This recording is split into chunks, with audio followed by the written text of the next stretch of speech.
Good morning, everybody. It's Brooke with Mrs. Cog Hill Farm. It's cloudy this morning. We've got some rain coming in tonight, and I've got some things that I need to accomplish first with Mary Carl and then here on the farm. So she and I are going to take a trip over to a park in Chilton County that I haven't ever shown y'all. I haven't ever been personally. Jason has, but I have not. It is called Manuka Park.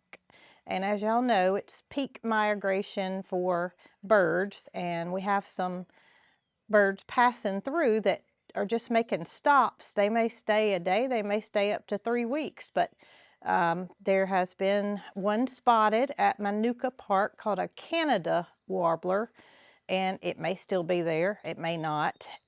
Or we're looking for Nashville warblers.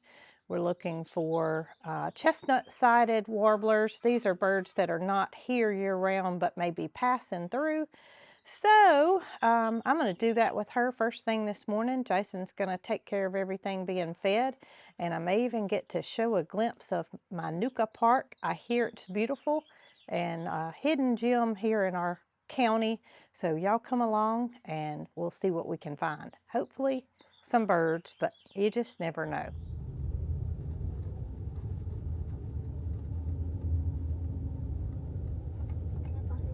Well, we have arrived, and as y'all know, Mary Carl does not want to be on camera. She has taken off into the wooded area to look for her warblers that she's after.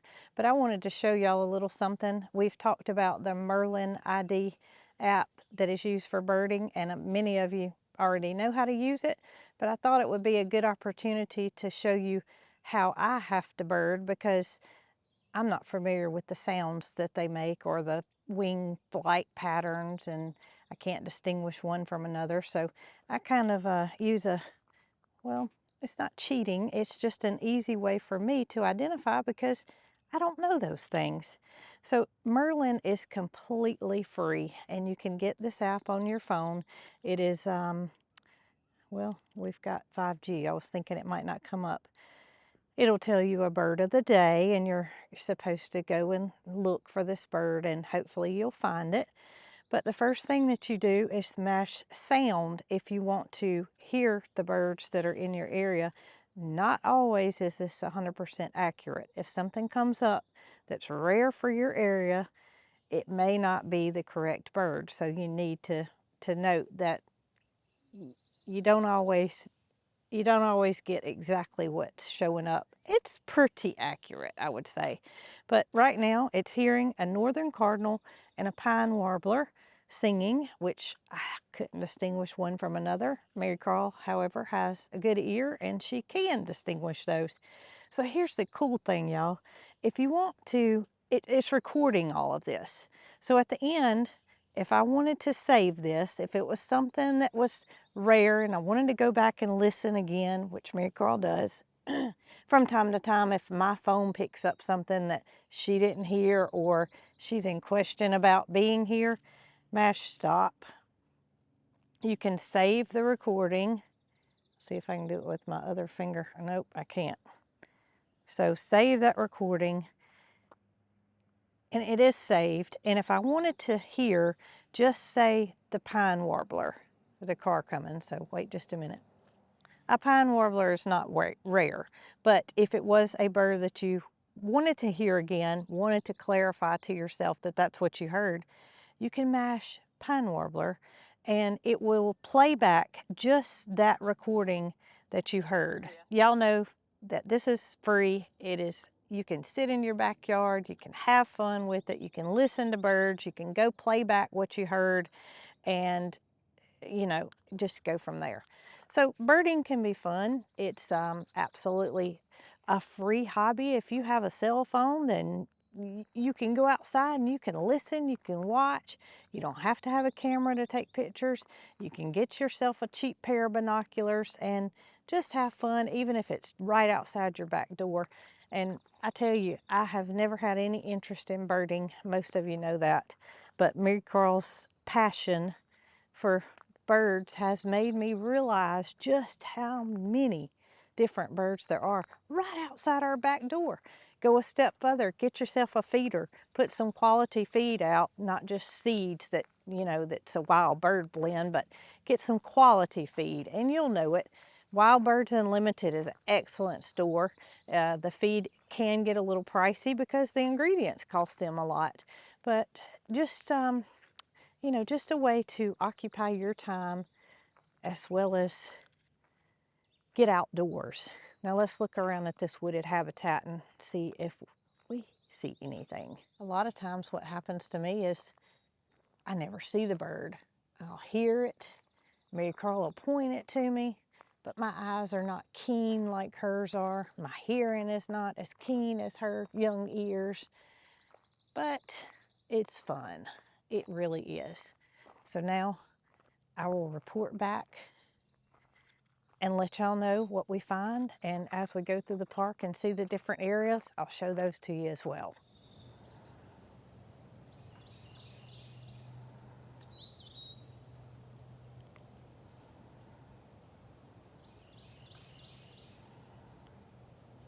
And look at here, right up under the pavilion is an eastern phoebe's nest, and we saw her flying out of here, so she's obviously got some little ones in there that she's feeding.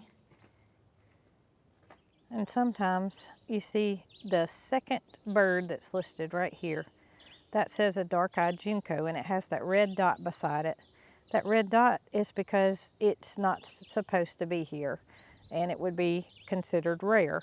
So that's what I was talking about. If you wanted to listen again, you wanted to hear, if you actually heard that dark-eyed junco, you could go back and play it. Now sometimes you'll have birds like mockingbirds that are mimics that can pick up the sound of a specific bird, and that may be what that sound was. So as you become more experienced, you'll learn different ways to be able to identify and know if it was a mimic or if it was an actual junco that was making that noise. Now you can go a step further and you can sign up for something called eBird. And eBird is an app as well. eBird is a way to log your birds and to keep up with what you saw. You can start a checklist and enter what you saw that day, and they also will email you a report every day. You can sign up for your state, or you can sign up for surrounding states if it's something that you're interested in traveling. And you'll get a report every day of the rare birds that were seen in your area and who saw it and where they saw it.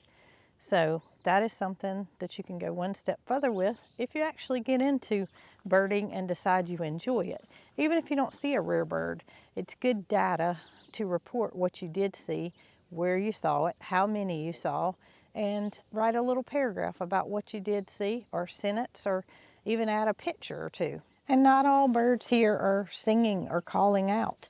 There's, Mary Carl just saw a magnolia warbler by vision. It never made a sound. I never picked it up on Merlin, but she visually saw it and took pictures of it. So, you know, you have to realize there's a lot more here than what's just making noises. Well, I'm right back where I started from this morning, and I have a plan.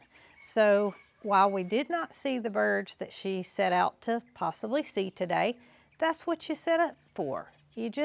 You never know what you're going to see, and that's what keeps you coming back. So she has a wonderful attitude. Even if the bird was seen there 10 minutes ago, she knows that there's a possibility it's not there anymore because it has wings and the ability to fly away.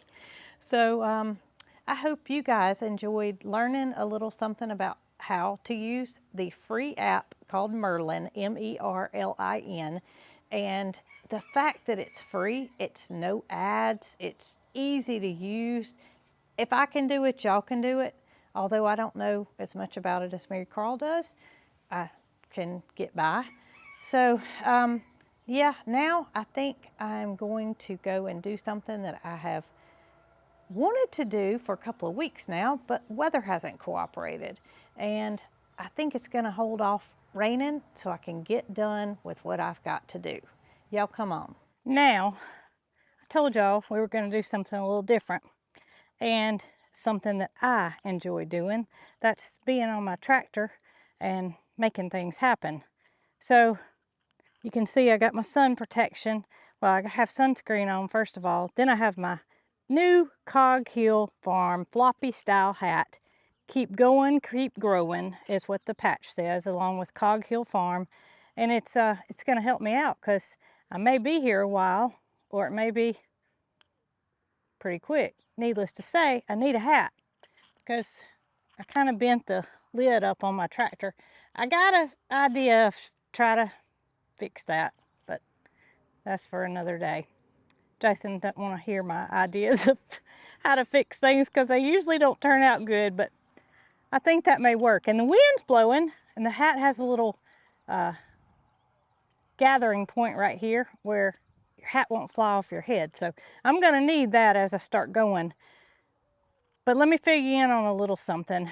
That is, Jason has a horse that he can ride, right? Y'all have seen him on Maggie. He took his first ride. He rode around the property. Yes, we have 40 acres, but a lot of it is fenced off, and a lot of it he has to open gates to go through to get to a pasture where there's animals. So I reached out to our neighbor who has several hundred acres next to us on the Moody side of the pasture where the cows are.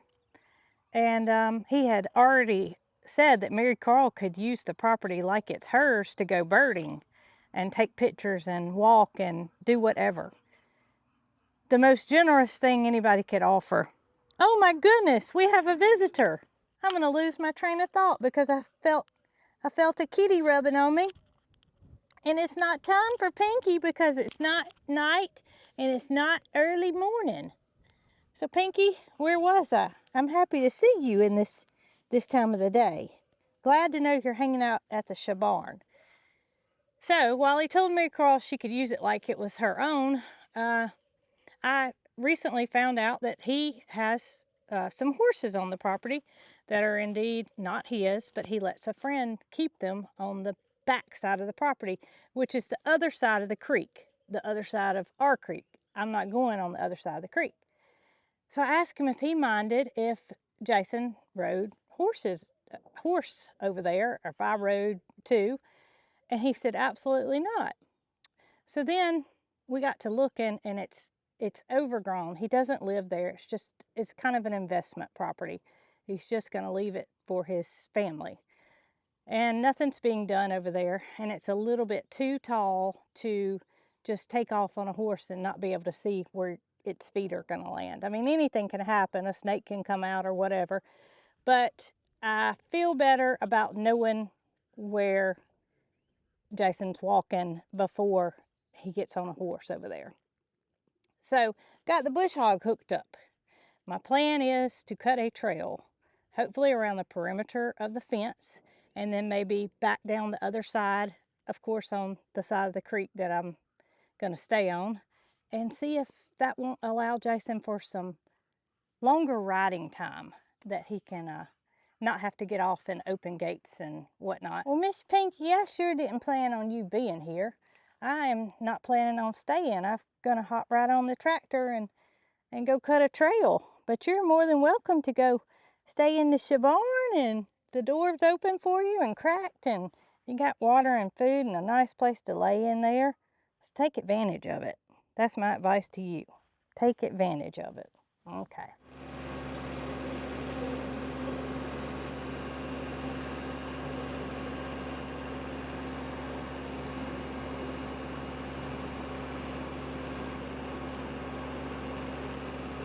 All right, so here we are at the edge of the property, and you can see that it's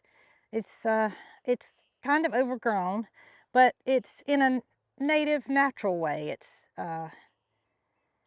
It's just, oh, look at that. That's a wild plum tree, I believe. I do believe that's what that is. Anyway, it's not on our property. But Jason made us a little makeshift gate here out of a cattle panel and just put a little clip on it to where we can open it up and then close it back and won't have to worry about the dogs coming back through. I can't do that with one hand. But my plan is to just go through here and kind of follow the fence line and you can see the fence line is right here. Just kind of follow the fence line. This property is big. So follow the fence line all the way to the end of the property and then figure out what to do from that point. If I want to make a big circle or if I want to cut halfway back through and then go again, we'll figure that out. But I'm excited. I'm excited. Who knows what this will be like once we get finished, as far as for Jason to be able to hop on Maggie and ride a trail. Be definitely a lot more than what we have to offer right now without putting her on a trailer, especially.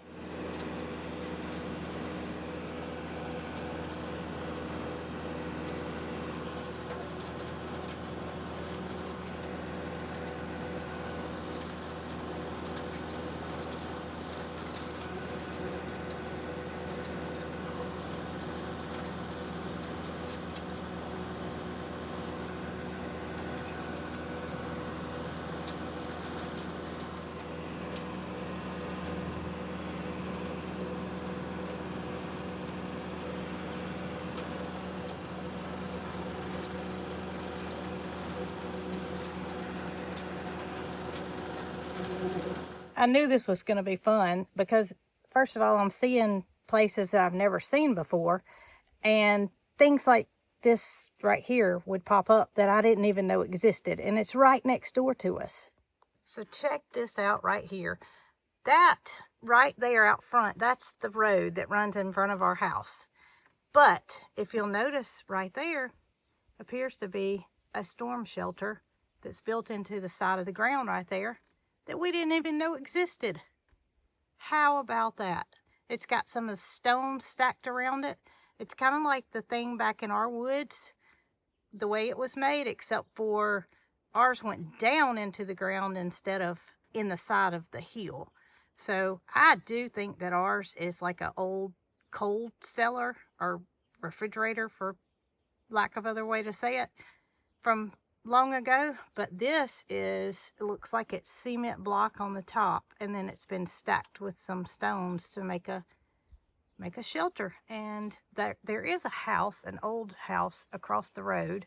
You can see the top of the chimney there, but no house in the vicinity right here, so no telling how long that's been there.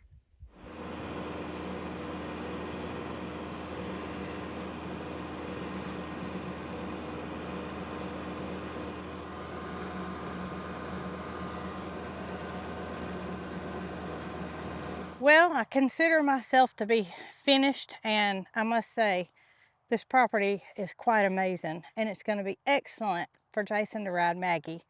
Let me turn the camera around and show y'all just what the trails look like compared to where I haven't cut. I kind of made 3 different trails leading into the neighbor's property, and that is like a short, medium, and a long ride. I would say the long ride would be going this way and all the way back around. And then this one kind of cuts back around to our property. And then this one follows our fence row, which obviously goes 40 acres deep, and then turns along, well, I actually turned it halfway, which is right about the power line. So y'all know that's about 20 acres into the property where our power line is. And I'm still just amazed. Y'all didn't see it, but there are so many wild plum trees on this property. This is one that's just standing by itself, but there are just, if you can see, as far as you can see, that patch of green right there, that's just these wild plum trees, as tight as they can get in there, loaded with the little tiny plums, and that's about as big as they get. But if you remember, when we bought our property, there was a wild plum tree, and it was over here where the cow pasture is now. And I guarantee you, this is where they came from, because they're everywhere, everywhere. Well, I can't wait to show Jason, and he'll probably want to ride it on the side-by-side first before he takes Maggie for a spin. But just happy to have somewhere to ride her without having to leave the property. I mean, she can be trailered just fine, but who wants to load a horse up and trailer her if you're taking her to a trail that's no different than what we have right next door to us, just by opening the gate? So y'all, next I'm going to show it to Jason, and we're going to see what he thinks. I forgot I had something in my pocket. I knew exactly what they were. What is that, It's Jason? Chickasaw plum. It's a native plum of Alabama or the southeast. They are very, very common here. You think that, well, they're good if you like super sour stuff. They are extremely sour, and they're mostly seed. Well, is the green one more sour than the red one? I don't know if I ever had a green one. Oh. The red one's sour. Oh, so the green one would probably I'm be. sure the green one will turn your mouth inside out. And I love sour stuff. I'm going to eat this one. I'm going to show you, though. It's got a seed in it? You can see I've never eaten one. It's mostly seed. Oh, my goodness. The seed is probably Look at it. 80% of the, about 80% Yeah. of the fruit. Huh. I ain't never had a green one. Turn you inside out. It's sour. That's pretty sour. Pretty sour. Well, I wanted to know if you wanted to ride with me to come see what the trails look like. Sure. All right, let's go. Let's go. I think you can hear, don't you? Okay. All right, Jason. So, I said you got a short, a medium, and a long. Yeah. Let's take the long first. It's on the outside up This next way. to the road. Yep.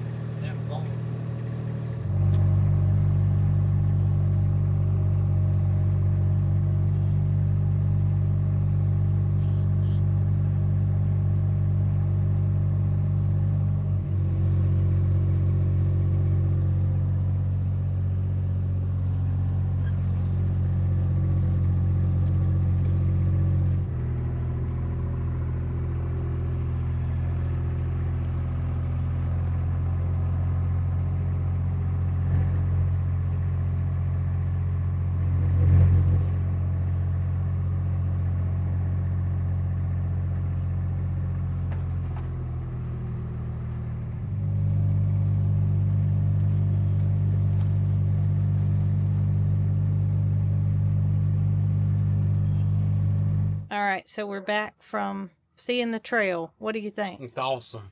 Think you're going to be able to ride Maggie on Oh my them? gosh. Trails with an S. Trails with an S. And yeah, it's going to be a lot of fun. well, I thought, to not have to trailer her and take her somewhere and just, get on her and ride through a walk-through gate and Absolutely. do what you want to do. It's awesome. I think it's going to work It's out totally well. awesome. I think it's going to work out well. Plus, the neighbor's so kind to allow us permission over Very there. much so. Just report anything that doesn't look quite right. That's right. And we appreciate that. Wish everybody could have neighbors like that. Amen to that. Yeah. All right, y'all. Well, I appreciate each and every one of y'all watching, and I'm sure you'll see Jason riding Maggie pretty soon on his new trails. That's right. Y'all be good.